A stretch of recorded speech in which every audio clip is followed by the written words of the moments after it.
Good morning বন্ধুরা। আজকে আবার সকালবেলা হাঁটতে বেরিয়ে গেছি। মাম্মাম স্কুলে বেরিয়ে গেছে, মাম্মামের বাবা অফিস চলে গেছে। দেখো গাড়িটার অবস্থা দেখো। কালকে রাতে এখানে বৃষ্টি হয়েছে, আর বৃষ্টি হওয়ার পরে এখানে এরকম অবস্থাই হয়। সব জায়গা বৃষ্টি হওয়ার পরে সব বাইরেটা পরিষ্কার হয়ে যায়, আর এখানে বৃষ্টি হওয়া মানে ঘর বাড়ি থেকে শুরু করে বাইরেটাও নোংরা হয়ে যায়। গাছগুলোতে জল দিচ্ছে। এখানে যে জলটা দিচ্ছে, আমরা সাধারণত ঘরে যে জলটা ব্যবহার করি ওয়েস্ট ওয়াটার, যেটা কিচেনে বাথরুমে ইউজ হয়, সেই ওয়াটারই কিন্তু এখানে এরকম গার্ডেনে ইউজ করা হয়।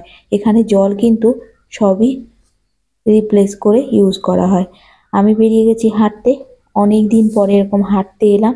অনেক দিন বলতে মাঝখানে 2 মাস আমার হাঁটা হয়নি, কারণ মাম্মামের স্কুল বন্ধ ছিল, তার জন্য আর আমার বেরোনো হয়নি। এখন আবার মাম্মাম স্কুল যেতে শুরু করেছে, আমিও বেরিয়ে পড়েছি হাঁটতে।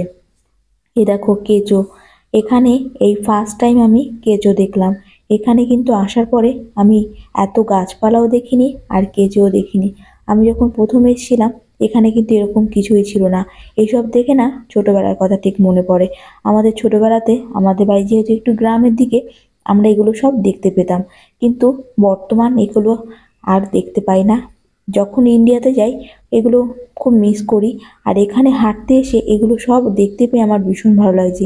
এই যে গাছটা আর এই যে ছোট ছোট গাছগুলো, এগুলো দিয়ে আমরা ছোটবেলা অনেক খেলতাম। অনেক কিছুই কিন্তু মনে পড়ে যায়। আর এই ছোট ছোট ফুলগুলো দেখো, এগুলো কিন্তু এখানে নার্সারিতে বিক্রিও হয়। আর আমি যখন নার্সারিতে যাই গাছ কেনার জন্য, তখন এগুলো দেখে একটু অবাক হয়ে যাই, কারণ ছোটবেলাতে এই ঘাসগুলো দিয়ে আমরা খুব খেলতাম, আবার তুলে তুলে ফেলেও দিত, দেখে খুব খারাপ লাগতো। এখন আর এই গাছগুলো আমাদের ওখানেও দেখতে পাই না, তবে এখানে এসে যে দেখতে পাচ্ছি, ঠিক ছোটবেলার কথাটা মনে পড়ছে। আমি প্রত্যেকদিন হেঁটে যখন বাড়ি যাই, তখন আমি বাড়ি গিয়ে সোমনাথ যখন বাড়ি আসে, সোমনাথকে সব গল্পগুলো করি। আজকে এই গাছটা দেখেছি, কালকে এই গাছটা দেখেছি। ভীষণই ভালো লাগে। কালকে রাতে যেহেতু বৃষ্টি হয়েছে, আজকের ওয়েদারটা ভীষণই সুন্দর। এই দেখো এগুলোকে হাতির সুরের যেগুলো হয় ঠিক সেরকম দেখতে, বাট এটা হাতির সুর গাছ বলে আমার মনে হলো না। আর এখানে এই যে গাছগুলো দেখতে পাচ্ছ, এই গাছগুলোতে কিন্তু কারোর হাত দেওয়ার আইন নেই, কারণ এখানে গাছকে ভীষণ যত্ন করে। কোনো গাছের গায়ে কিন্তু হাত দেওয়া যায় না। এখানে কিন্তু কোনো গাছের পাতা ছেঁড়া যায় না, আবার ফুল যে লাগানো থাকে না, ফুলগুলো কিন্তু ছেঁড়া যায় না। আকাশটা কত সুন্দর লাগছে। বৃষ্টি আজকেও হওয়ার কথা আছে, তবে রাতে কিন্তু অল্প অল্প বৃষ্টি হয়েছে। হেঁটে বাড়ি চলে এলাম। আজকে ওয়েদারটা যেহেতু একটু বেশি ভালো ছিল, তাই অনেকটা বেশি হাঁটা হয়ে গেছে, লেটও হয়ে গেছে। বাড়ি এসে দেখি এখনো জল দিয়ে যায়নি, জলের ড্রামটা সেইভাবে রয়েছে। আর আমার গাছটা দেখো কত ফুল ফুটেছে। এই গাছটা দেখি সত্যি সকালবেলা যখন দরজাটা খুলি মনটা ভরে যায়, এত ফুল হয়েছে। আমি ভাবতে পারিনি আমার এখানে এরকম একটা গাছ হবে আর এত ফুল হবে। সত্যি আমার ভীষণ খুশি হয়েছে এই গাছটা দেখে, আর এত সুন্দর হয়েছে, মনটা পুরো সকালবেলা একদম ভরে যায়।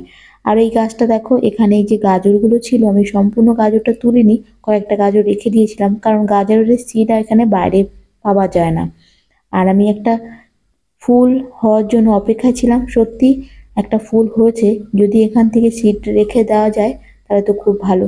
আর আমার এই উচ্ছে গাছটা দেখো, কে বলবে এটা আমার তুলসী গাছ? তোমরা দেখে কি বুঝতে পারছো এটা তুলসী গাছ? মনে হচ্ছে যেন এটা উচ্ছে গাছেরই ঝাঁক হচ্ছে। পুরো তুলসী গাছটাটা একদম পুরো মরে দিয়েছে উচ্ছে গাছটায়। ছোট ছোট উচ্ছে অনেক বেরিয়েছে, তবে একটাও কিন্তু বড় হয়নি। বড় হওয়ার আগেই শুকিয়ে যাচ্ছে, কারণ এখানে গরম পড়তে শুরু করে দিয়েছে। বাইরে রোদের টেম্পারেচার অনেক বেশি। গাছটা কিন্তু খুব বড় হয়ে গেছে, দেখো চারিদিকে ছড়িয়ে গেছে। এখানে তবে 4-5টা উচ্ছে গাছ আছে। এই দানাটা আমি ইন্ডিয়া থেকে নিয়ে এসেছিলাম। ভাবতে পারিনি গাছটা হবে। দানাটা শুধু বসিয়ে রেখেছিলাম, তাতেই যে এরকম একটা গাছ হবে জানি না। কত উচ্ছে পড়েছে, কিন্তু এগুলো বড় হবে কিনা জানি না। বড় হলে সবার সঙ্গে শেয়ার করব। আর এখানে ভেন্ডি গাছ লাগিয়েছি, সঙ্গে অনেক ডাঁটা গাছও আছে। আর ঘরে আমরা যে কলমি শাক খাওয়ার জন্য কিনেছিলাম, তার থেকে 2টো গাছ আমি এখানে রেখে দিয়েছি, তাতেই গাছ বেরিয়ে গেছে। যদি হয়তো খুবই ভালো শিকড় ছিল বলেই হয়তো হয়ে গেছে, তবে দুবেলা জল দিয়ে রাখছি যদি হয়। আর আমার এই নয়নতারা গাছটা কত ফুল হয়েছে দেখো, কালকে রাতে বৃষ্টি হওয়াতে ডালগুলো ভেঙে গেছে। এবার এই গাছটাকে আবার পরিষ্কার করতে হবে। আজকে হেঁটে এসে অনেকটা দেরি হয়ে গেছে, এখন আর করতে পারবো না। বিকেলে যদি সময় থাকে তাহলে এই গাছটাকে আবার ঠিকঠাক করে করে দিতে হবে। আবার আজকে বৃষ্টি হওয়ারও কথা আছে, তারপরে কি হবে জানি না। এখানে কিন্তু খুব হাওয়া হয়। এখানে বৃষ্টি হওয়ার কথা থাকলে বৃষ্টি কিন্তু হয়। এখানে ফোরকাস্ট ভীষণ ভালো, কোনো মিস যায় না। আগেরবার যখন দুবাইতে খুব বৃষ্টি হলো, ওমানে খুব বৃষ্টি হলো, এখানেও কিন্তু ঝড় বৃষ্টিটা হওয়ার কথা ছিল, তবে হয়নি। একদিক থেকে বেশ ভালোই হয়েছে। দেখো ঘরবাড়ির কি অবস্থা, সারা ঘর বাড়ি উঠোন সব ধুলো ধুলো ভরে গেছে। আর খুব হাওয়া হচ্ছিল বলে নোংরা হয়ে গেছে, পুরো পাতায় ভরে গেছে। এখানে আমাদের ঝাড়ু দেওয়ার জন্য আলাদা লোক আসে, তবে আজকে আসবে বলে আমার মনে হয় না। যাই হোক, ফ্রেশ হয়ে গেছি, স্নান করে নিয়েছি, এবার রান্না করার পালা। মামামের জন্য আজকে সয়াবিন রান্না করব। আর যেহেতু সোমনাথ দুপুরবেলা রুটি খায়, রুটির সঙ্গেও সয়াবিনটা তৈরি করে নেবো। আর এই যে সজনে ডাঁটাটা দেখতে পাচ্ছ, সজনে ডাঁটাটা পাশে আমাদের যে বিল্ডিংটা আছে সেই বাড়ি থেকে দিয়ে গেছে, গাছ থেকে পেড়ে ফ্রেশ সজনে ডাঁটা। সত্যি এখানে যে এইসবগুলো এখন পাচ্ছি ভাবতেও পারছি না। 2 বছর আগেও কিন্তু আমি এগুলো ভাবতে পারিনি যে এগুলো পাওয়া যাবে। আর এখানে রেখেছি টক দই। আমি টক দইটা চিয়া সিড দিয়ে ভিজিয়ে রেখে দিয়েছি। আর এটা হচ্ছে আমার ব্রেকফাস্টের জিনিস, ঢাকা দিয়ে রেখে দিয়েছি। বা দেখো বাইরে কতটা মেঘ করে এসছে, এখনো কিন্তু বিকেল হয়ে গেছে। ওই যে সজনে গাছটা দেখতে পাচ্ছ, ওই গাছটা সজনেই কিন্তু দিয়ে গেছে ঠিক আমার পাশের বিল্ডিংয়ে। মামা ঘুম থেকে উঠে গেছে। আর বিকেলবেলা মেঘ করেছে বলে মামাকে আর খেলতে পাঠালাম না, হয়তো বৃষ্টিও শুরু হয়ে যাবে। মামা আজকে স্কুলে টিফিন একদম শেষ করেনি, তাই ভাবলাম দেখি ওই কেকটা এখন খেয়ে নেয় কিনা। ও টিভি দেখতে দেখতে আমি ওকে ডাকছিলাম, মাম্মা কেকটা খেয়ে যা। ও বলছে না আমি খাবো না এখন। স্কুল থেকে ফিরে ও ভাত খেয়ে ঘুমিয়ে পড়ে। বিকেলে ঘুম থেকে ওঠার পরে আর কিছুই খেতে চায় না। আসলে খাবারটা ঠিকঠাক করে হজম হবে তারপরে তো খেতে পারবে। আমাকে ডলফিনটা দেখাচ্ছিল, ডলফিনের নানান রকমের কথা বলছিল, ডলফিনটা এইটা করে, ডলফিনটা ওইটা করে। কিন্তু ওকে কেকটা কিছুতেই খাওয়াতে পারলাম না। ও সকালবেলায় স্কুলে যাবে না বলে বায়না করছিল। তখন ও বলেছিল আমাকে পিৎজা এনে দাও, আমি স্কুলে যাব। তো আমি বলেছিলাম ঠিক আছে, এখন ওর বাবার জন্য অপেক্ষা করছি, ওর বাবা আসার পরে হয়তো বলবো। জানি না ওর বাবা কি করবে, এনে দেবে কিনা। সন্ধ্যে থেকে কিন্তু ও কিছুই খেলো না। আমি অনেক কিছুই দেওয়ার কথা বললাম। আর এই যে বৃষ্টি হচ্ছে বলে আমি জানলাটা খুলে দিয়েছি। আর ও করেছে, টুক করে গিয়ে চেয়ার নিয়ে গিয়ে দাঁড়িয়ে পড়েছে। দেখো দুষ্টুমিটা দেখো, সারাক্ষণ এরকম দুষ্টুমি করতে থাকে। আর বাইরেটা ও আমাকে ডাকছে, বলছে মা বৃষ্টি পড়ছে, বৃষ্টি পড়ছে, দেখে যাও। আজকে সত্যি বৃষ্টি হওয়ার কথা ছিল, তো দেখলাম সত্যি না, বৃষ্টি আবার শুরু হয়ে গেছে, মেঘ ডাকতে শুরু করে দিয়েছে। ওই দেখো, বলতে না বলতেই বৃষ্টি পড়তে শুরু করে দিয়েছে। এখনো সোমনাথ বাড়ি আসেনি। ভাবলাম যে মেয়েটা পিৎজা পিৎজা করছে, পিৎজা আনাবো। এখন এত লেট করলে আর বৃষ্টি হলে সে আর যেতে পারবে না। যাই হোক, দেখি অন্য কিছু যদি খায়, না হলে আর কি করব।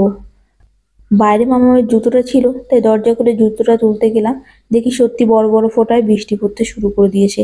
একটু বৃষ্টি হয়েও গেছে, কখন হয়ে গেছে টের পাইনি। বাইরে জল জমাটা দেখে মনে হলো না বৃষ্টি হয়ে গেছে। যাক, ওর বাবা চলে এসছে, আর ওর বাবা পিৎজা নিয়ে চলে এসছে। বুদ্ধিমানের কাজ করেছে।